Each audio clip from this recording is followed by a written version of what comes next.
Hello everyone, now I'm going to make classic egg sandwich.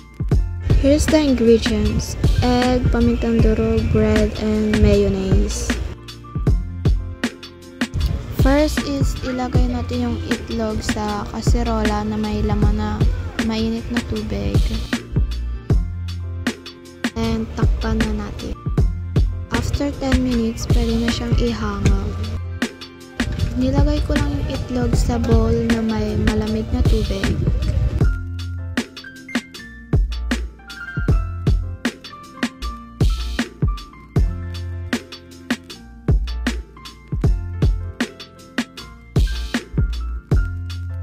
After ilang minutes, pwede nating balatan ng itlog.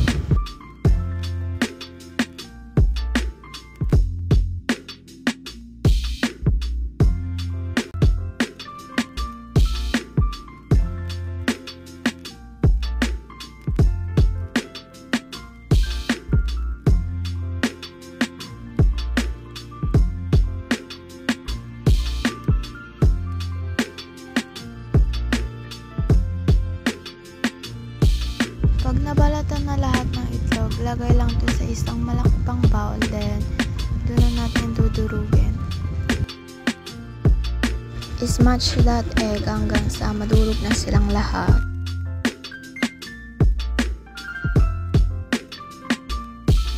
Pag ganyan na siya, durog na, doon na natin ilalagay ang mayonnaise at ang pamintang durog.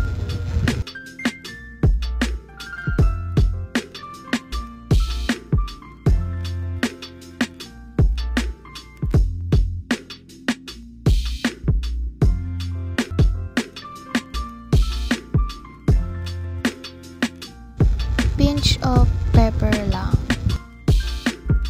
2 to 3 pinch, okay na yon. Then yung chives, hindi ko lang napakita kanina. Then mix them together until they combine.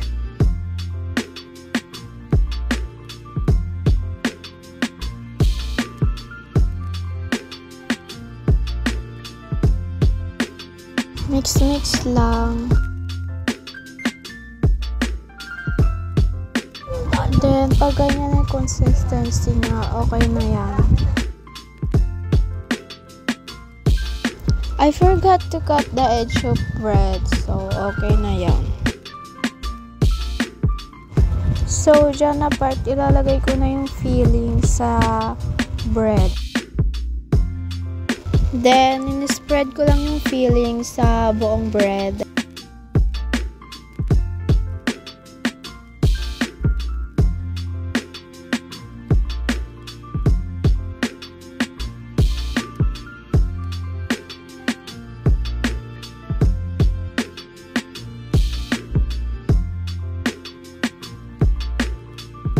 Pag okay na, patungan lang ulit siya ng isa pang bread.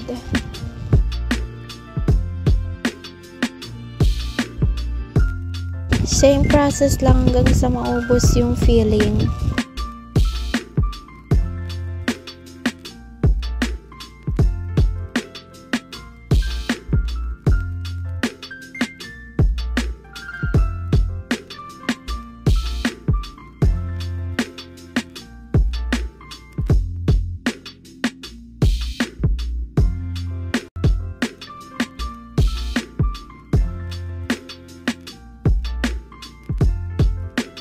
Then, ayan na siya. Pero hindi pa yan tapos kasi ikakat ko pa siya sa gitna. Ayan, kinot ko lang siya sa magkabilang dulo ng edge para maging triangle.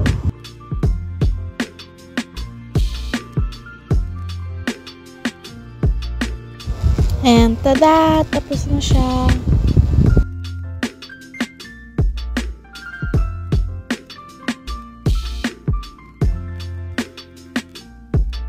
Tikman na natin. The taste is so good. And I share it with my siblings. And yung kuya ko, shinare niya sa GF niya, nakailan din sila. And yung kapatid ko rin, nakadalawa siya.